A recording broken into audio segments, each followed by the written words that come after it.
Welcome to Business Talk here on businesstech.co.za. Now, in an economy where households are watching every rand, it turns out the old saying is more relevant than ever. One person's clutter is another person's opportunity. The second-hand economy has become a significant part of our retail landscape.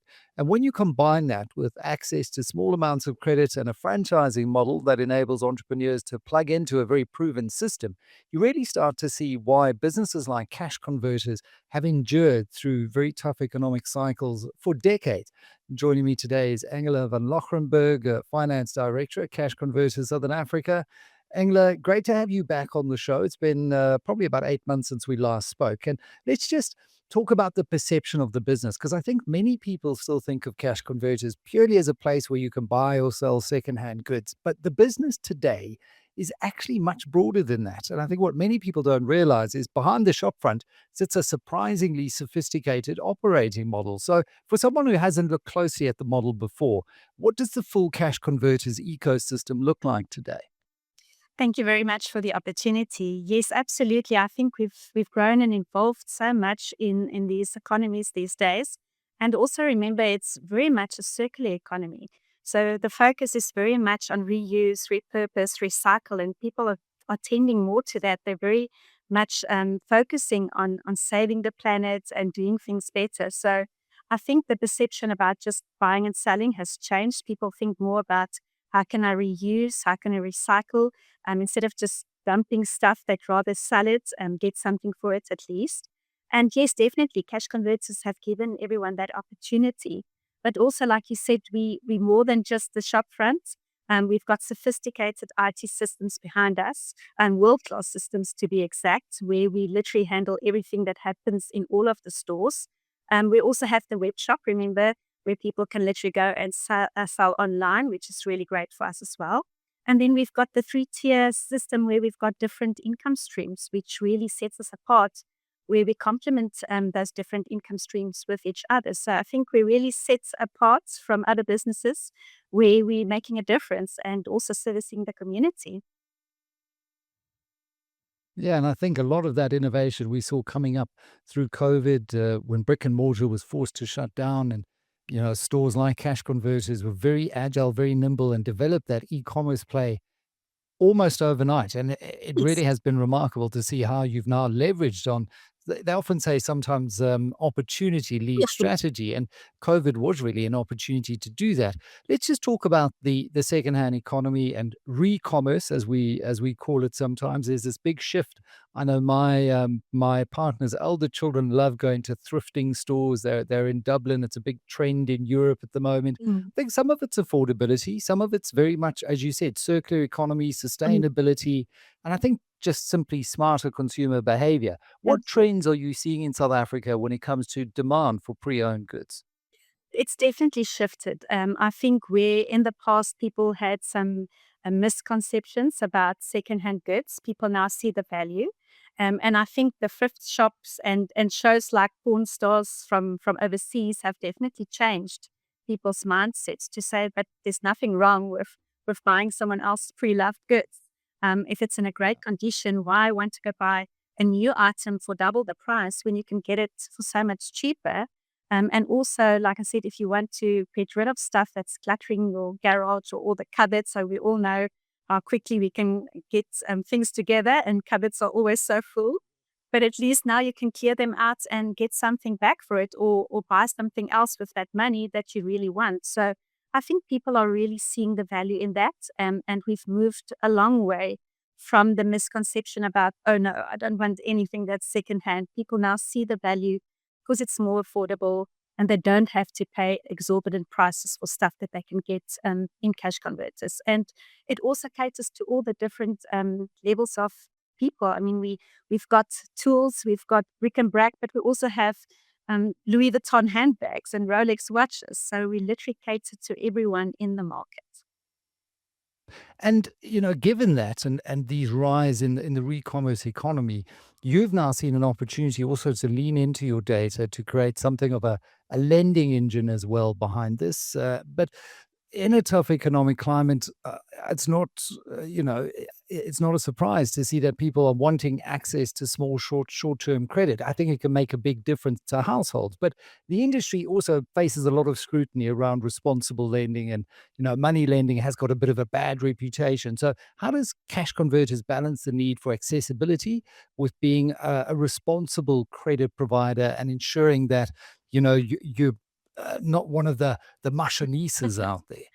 No, absolutely. Look, we are very heavily regulated. We do fall under the National Credit Regulatory Act, so we have to comply with everything according to the Act. We also have various other regulatory bodies that we have to comply with. If you think of the Film and Publication Board with selling DVDs and CDs in our stores, Sampra and Samro playing different music in our stores. So we are heavily regulated, and we prefer that. We want to make sure that we follow the law, that we do everything above board. So if anyone asks any questions, we've got the contracts to prove that we follow everything that we should, and that we're comfortable, that we don't over indebt anyone, because that is the last thing we want to do.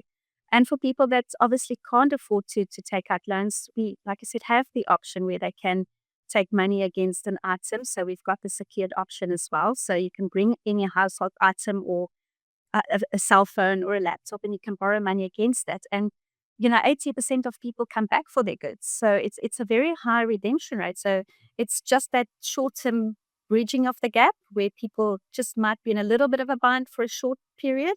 But we've can offer them that safe option where they can come back for their item, get it back, and we help them in that way, which I really think is something um, great to be able to help the community in that way, because not everyone can get loans, and we don't want to over indebt people. It's a big problem in our country, and that is something that we want to steer away from. Absolutely. And I think, Capitec actually started out as a money lender with that exact intent, saying there is a need in the market. It's being currently exploited because it's largely informal. And let's go and add a bit more rigor, a bit more trust, because I think in many ways the trust equation is everything in this Absolutely. space. And then you see how the business can grow because the demand is there. Now, underpinning all of this, I think the technology behind the stores is really interesting. And it's previously, I think you described your IT systems as the backbone of the franchise model when we last spoke. It's Absolutely. interesting because I think most people don't associate secondhand retail with sophisticated technology. So Mhm. maybe you could just share a bit more about that backbone. What role does the technology play in running a modern cash converters store? No, absolutely. I don't think we'll be able to be where we are without the IT systems. Everything is growing on IT these days, and we are really moving into the fintech space.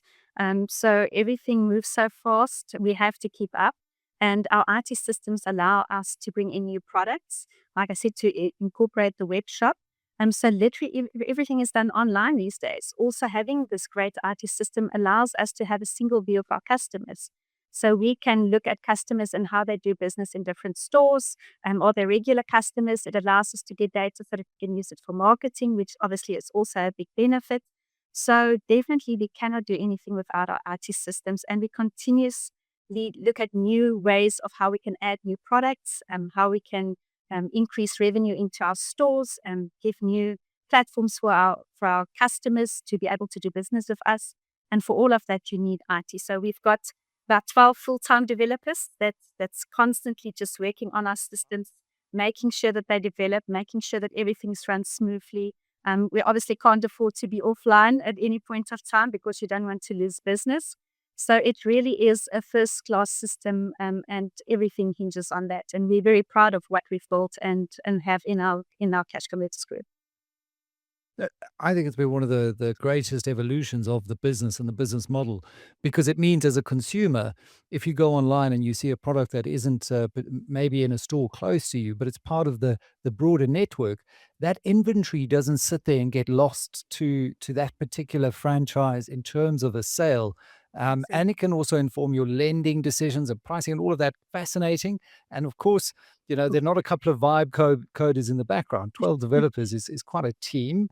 When you look at Exactly. the economics of franchising, I think it's another really interesting aspect of the business, because I think for many entrepreneurs, it does, especially in South Africa, where we need to deepen our rates of entrepreneurship. It offers a way to step into an established system rather than starting from scratch. And I think we know that the failure rates in franchising are almost inverted, Engela, aren't they? Where Absolutely. we know outside of franchising, I think after 2 years, 80 or 90% of Mhm. businesses fail. It's the other way around with franchising. What Yes. makes the cash converters franchise model, though, so attractive from an economic perspective? Well, I think besides the fact that we have the global footprint, we have, again, world-class supporting systems. So we've got specialists in each area of the business to look after our franchisees. We have a person that onboards the new franchisees and hold their hand for the first couple of months, 6 to 8 months, until they're comfortable to stand on their own, where they're literally in the store every day with them, making sure they understand the systems, making sure they help to train the staff, making sure they know how everything works. We've got the marketing department looking after all the marketing for them. We've got obviously the IT systems, as we discussed before, making sure that everything runs smoothly. We've got the accounting systems where we actually do their accounts for them, so they don't even have to worry about making sure that all the compliance and accounting is in place. So I think what sets us apart is definitely our support systems, where we don't leave anyone alone. It's a win-win situation. We obviously want them to be successful and be as profitable as possible, as quick as possible, because then we're also successful. So it really is a win-win situation. And we make sure that our franchisees are comfortable, they understand, we give them the support, and red flags are raised very quickly in the process so that we can help and send support. And I think that sets us apart. It's definitely the support systems. And it sounds also very much just like it's a turnkey operation Yes. because of all of that wraparound support. You as the entrepreneur, I mean, you come with the funding, you come with the energy and the desire, and really the franchisor in cash converters brings a lot of the rest, and together you walk that path together. It Absolutely. is an interesting model in that it's different, I think, from other franchises in that it's one of those models that's quite resilient, isn't it, to the Yes, economic cycle? Because when definitely. consumers are under pressure, they're probably more likely to sell unused goods or maybe look Yes. for alternatives. What have you seen in terms of riding through different cycles? Because Mhm. it feels intuitive, but is that borne out by what you see? No, absolutely. We can definitely see when the economy is tough that people tend to come. Again, they need funds, they need cash. So we are the place they can get access to cash very quickly. But also they can then again shop for cheaper products and rather buy pre-loved goods and pay half the price and go and buy new goods for double the price. So we definitely see an increase in footprints where customers come to us. And I think once they do come to the store and see the quality of goods they can get and for the prices, they come back all the time. So our repeat customers are just growing and growing because they see it's a trusted environment. They see they can get access to cash, but they can also sell their goods. They can sell their goods. They can buy goods. So it definitely is, like I said, a, a footprint and a way where they can do all the business all the time. And in tough economies, we definitely see that benefit as well. How much capital, if I'm an entrepreneur and I want to go open a typical cash converters tomorrow, what's the capital equation that I need to solve for? So a new store works out to about 4.5 million rand, but you need about 50% of that in an unencumbered cash. We then assist with getting a loan through the banks, obviously, for the balance of the 50%. And that then includes everything that you need. It will help with the build out of the store. It includes your stock. It includes working capital. Setting everything up. And like I said, working capital for the first couple of months until the store is standing on its feet and can run profitably. So that really takes care of everything and for the first couple of months. And like I said earlier, we obviously want stores to be and break even as quick as possible.